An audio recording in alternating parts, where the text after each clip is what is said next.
तो चलिए बिना किसी देरी के सीधे आज के इस दिलचस्प विश्लेषण में उतरते हैं। आज हम एक बहुत ही अनोखे और सच कहूं तो एक बड़े ही व्यंग्यात्मक विचार पर बात करने वाले हैं।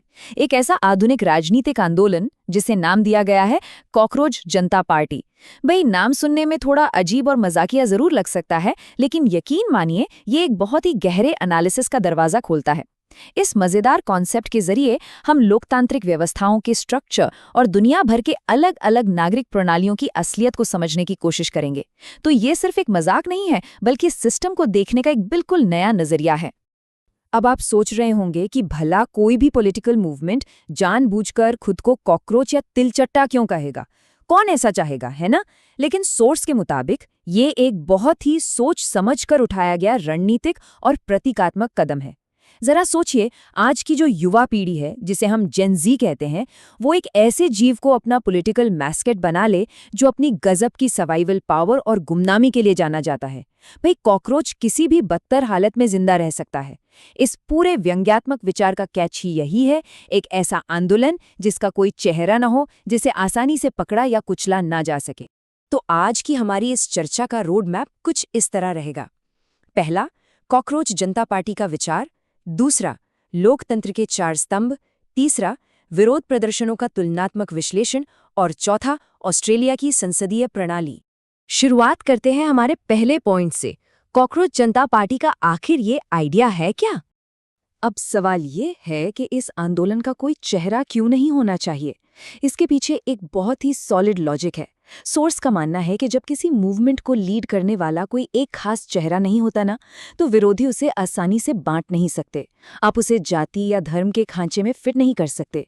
और सबसे बड़ी बात जो अक्सर हम देखते हैं, बिना चेहरे वाले आंदोलन को पाकिस्तानी, चीनी या नक्सली जैसे जियोपॉलिटिकल लेबल लगाकर बदनाम करना लगभग नामुमकिन हो जाता है। भाई सीधी सी बात है, जब कोई चेहरा ही सामने नहीं होगा तो आप निशाना किस पर साधेंगे? इसे आप सीधे तौर पर एक सर्वाइवल स्ट्रैटेजी समझ सकते हैं। सोर्स ने एक बहुत ही साफ चेतावनी दी है।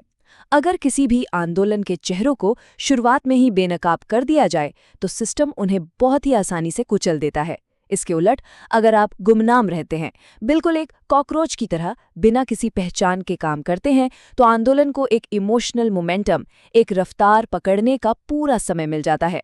अगर शुरुआती दौर में कोई लीडर सामने नहीं आएगा तो इस कॉकरोच मूवमेंट को ना तो आसानी से टारगेट किया जा सकेगा और ना ही इसे दबाया जा सकेगा।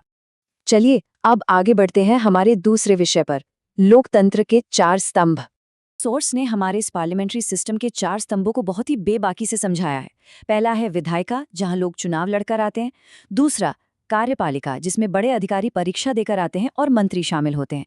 तीसरा है न्यायपालिका, जहां हमारे जज बैठते हैं। और फिर आता है चौथा स्तंभ, हमारा मीडिया। अब यहाँ जरा ध्यान दीजिएगा।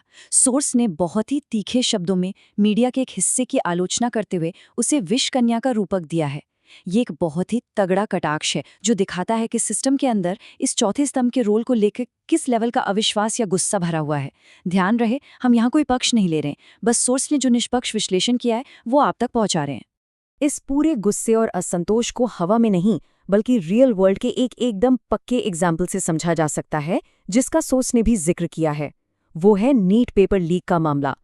ये एक ऐसा सिनेरियो है जहां सिस्टम के फेल होने की वजह से बिना किसी लीडर के आम छात्रों को मजबूर होकर सड़क पर उतरना पड़ता है। और उसी वक्त सोर्स के मुताबिक मीडिया का एक वर्ग कथित तौर पर इन्हीं छात्रों को विलेन बनाने या उन्हें आतंकवादी तक साबित करने की कोशिश में लग जाता है। ये पूरा वाकया एकदम साफ कर देता है कि आखिर क्यों कॉकरोच जैसी पहचान छुपाने वाली स्ट्रैटेजी युवाओं के दिमाग में आ सकती है। अब आते हैं इस चर्चा के तीसरे और बहुत ही दिलचस्प हिस्से पर, विरोध प्रदर्शनों का एक तुलनात्मक विश्लेषण। 8 करोड़। अब आप सोचेंगे कि ये क्या आंकड़ा है। दरअसल सोर्स ने ऑस्ट्रेलिया की आबादी के अंदाजे के तौर पर ये नंबर दिया है और ये बहुत महत्वपूर्ण है। ये हमें कॉन्टेक्स्ट देता है कि क्यों ऑस्ट्रेलिया जैसा देश, जहां की काम करने की शैली और प्रशासनिक फुर्ती अलग है, वो 150 करोड़ से ज्यादा आबादी वाले हमारे देश की तुलना में बिल्कुल अलग लेवल पर काम करता है। किसी भी लोकतंत्र में देश की आबादी का जो साइज होता है ना, वो सीधे तौर पर इस बात को तय करता है कि वहां का सिस्टम कैसे रिएक्ट करेगा। अब जरा इन 2 अलग अलग तस्वीरों को अपने दिमाग में इमेजिन कीजिए। एक तरफ ऑस्ट्रेलिया है जहां संसद के पास एक पार्क में मुश्किल से 4 लोग एकदम शांति से काले झंडे लेकर खड़े होते हैं। और पता है क्या होता है? विभाग का चीफ सेक्रेटरी तुरंत उनकी प्रॉब्लम सुनने बाहर आ जाता है। और दूसरी तरफ हमारी भारतीय प्रोटेस्ट संस्कृति है, जहां 5,000 लोगों की भारी भीड़, 200 से ज्यादा मीडिया वाले और अपनी बात सिर्फ सुनाने के लिए जोरदार नारेबाजी की जरूरत पड़ती है। ये कंपैरिजन बिल्कुल शीशे की तरह साफ कर देता है कि भारी आबादी वाले देश में सिर्फ अपनी आवाज अधिकारियों तक पहुंचाने के लिए कितनी ज्यादा एनर्जी और वॉल्यूम चाहिए, जबकि कम आबादी वाले ढांचे में शांत रहकर भी तुरंत रिजल्ट मिल जाता है। और एडमिनिस्ट्रेशन की तरफ से इसी सुस्ती या अनदेखी को देखते हुए सोर्स ने आने वाले वक्त के प्रोटेस्ट्स को लेकर एक बड़ी भविष्यवाणी की है। ऐसा माना जा रहा है कि फ्यूचर में ये जो पारंपरिक नारेबाजी होती है ना, उसकी जगह पूरी तरह से एक गहरी हताशा या फ्रस्ट्रेशन ले लेगी। युवा इस कदर निराश हो सकते हैं कि वो जिंदाबाद मुर्दाबाद करने के बजाय सीधा गालियां देने या श्राप देने पर उतर आएं। ये कोई अच्छी या आइडियल सिचुएशन बिल्कुल नहीं है, बल्कि सिस्टम से हारने के बाद पैदा हुई एक भयंकर हताशा का सीधा रिजल्ट है। खैर, अब हम अपने आखिरी और चौथे पॉइंट पर आते हैं, ऑस्ट्रेलिया की संसदीय प्रणाली। ऑस्ट्रेलिया के सिस्टम को एक संवैधानिक राजतंत्र या कॉन्स्टिट्यूशनल मोनार्की कहा जाता है। सिंपल शब्दों में कहें तो ये एक ऐसी इनडायरेक्ट डेमोक्रेसी है जहां असली पावर और फैसले लेने की ताकत तो प्रधानमंत्री के पास ही होती है, लेकिन कागजों पर या कह लीजिए फॉर्मल तौर पर ब्रिटिश क्राउन यानी वहां के सम्राट या सम्राज्ञी ही राष्ट्र के मुखिया होते हैं। तो ये एक ऐसा सेटअप है जहां लोकतंत्र तो है, लेकिन वो राजशाही के एक औपचारिक कवर के नीचे काम करता है। अब यहाँ एक बहुत ही गहरी ऐतिहासिक बात है, जिसे सोर्स एकदम निष्पक्ष तरीके से हमारे सामने रखता है। इस राजशाही के दौर में वहाँ के जो मूल निवासी थे, उनके साथ बहुत ही दुखद और अंधकारमय बर्ताव किया गया था। अब सोचिए, एक तरफ तो ये इतना डार्क इतिहास है और दूसरी तरफ आज के मॉडर्न दौर में भी महारानी को एक प्रमुख के तौर पर खुशी खुशी एक्सेप्ट कर लिया गया है। सोर्स ने यहाँ एक बड़ा ही व्यंग्यात्मक सवाल उठाया है कि कैसे दुनिया महारानी को तो स्वीकार कर लेती है, लेकिन हिटलर जैसे लोगों के लिए हमारा नजरिया बिल्कुल अलग होता है। ये महज कुछ फैक्ट्स हैं जो सोर्स ने रखे हैं, लेकिन ये हमें सोचने पर जरूर मजबूर कर देते हैं कि कैसे अलग अलग सिस्टम अपने इतिहास के भारी बोझ को साथ लेकर चलते हैं। तो इस पूरे एनालिसिस के बाद आखिर में हमारे सामने एक बहुत बड़ा और गहरा सवाल खड़ा होता है।